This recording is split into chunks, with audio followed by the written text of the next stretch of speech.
Hello, students of class 7. Hope all are fine.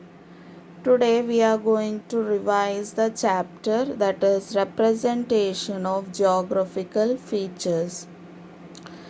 So here students, you can see this map. The map what you see, this map is called topographical map. So what is this topographical map? So, topographical maps are large scale multi purpose map representing information regarding physical and cultural features. So, here on this map, you can see elevations, relief, drainage, and vegetation, and man made features like roads, railways, settlements, and colors, scale, convectional signs, etc.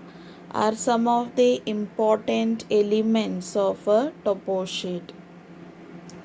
So, in this topo sheet, you can see colors play a very important role here.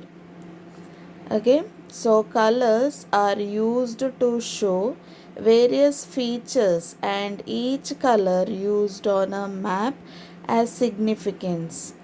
Okay, that is importance.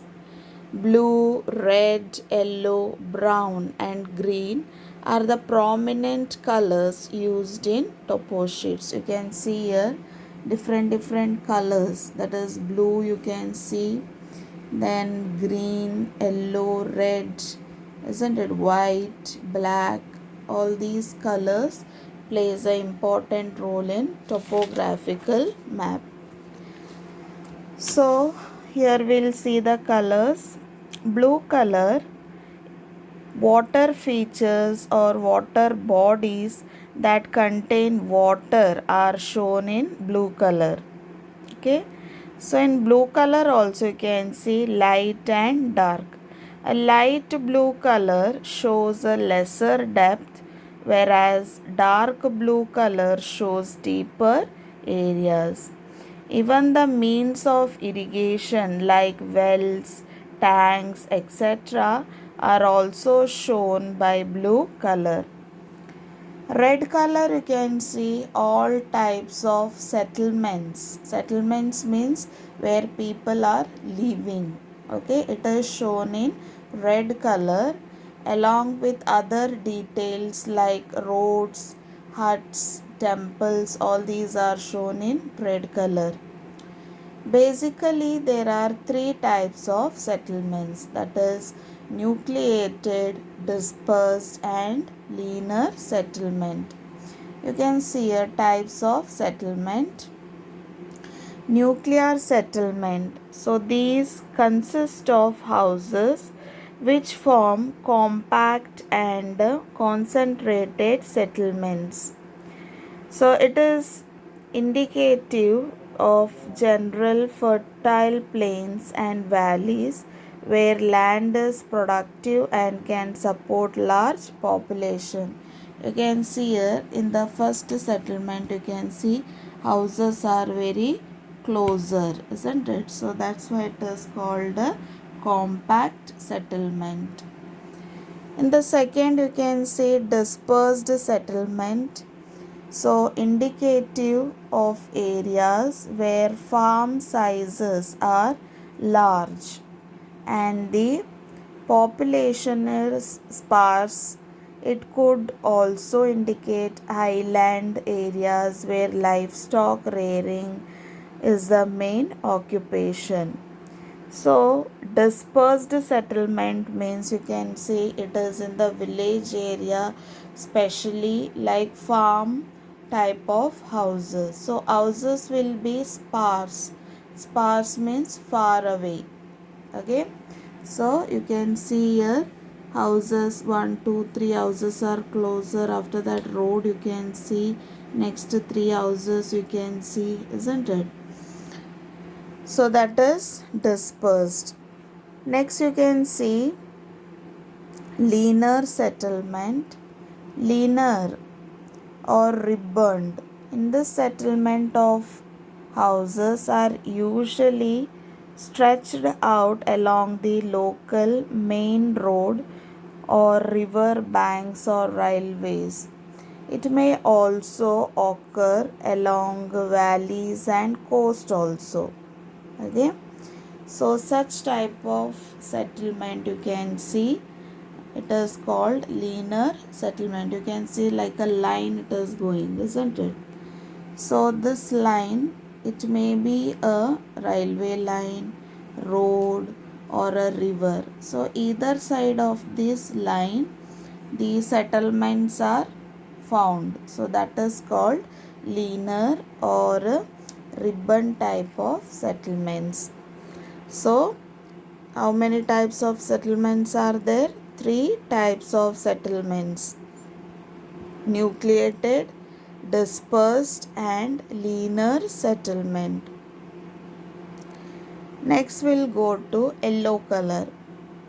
Although a topo sheet provides no direct information about the occupation of the people, yet an interference can be drawn from the various color used. Okay, so directly regarding occupations are not given on the topo sheet, but by seeing the color we can identify the occupation here. For example, if the large part of map is covered by yellow, you can see here in this map large part is covered by yellow, isn't it? So this yellow color, it indicates cultivation. And here you can see large part, it is in green color, isn't it? So this green color shows the forest area. So even various symbols has been internationally accepted to represent palms, grass, bamboos, conifers and deciduous trees. Next color we can see brown. Brown color is used to represent contour lines. Contour lines are imaginary lines joining places having the same height. Okay, so here you can see the picture of the contours. So you can see contours, it's a mountain, shows the height of the mountain. So that on the topo sheet map it will be drawn like this. Okay, like circular form it will be drawn. And it will be in brown color. Next, green, already I told you, green color represents vegetation, forested area, orchards, trees and scrubs. If large part of the topo sheet is covered by green color, this indicates lumbering or animal rearing is the main occupation of the people. Contour map is possible to represent the height of mountains and steepness of slopes. Okay, this contour map. Next we'll see scale here. So scale is very important because we cannot draw the exact things what we see on the map, isn't it? So for that scale is important. So scale is the ratio between a distance measured on a map and the corresponding distance on the earth. Okay students, for today we'll stop till here, till scale, and in the next class we'll continue from representation of the scales. Hope these topics are clear to you all. So thank you children. Have a nice day.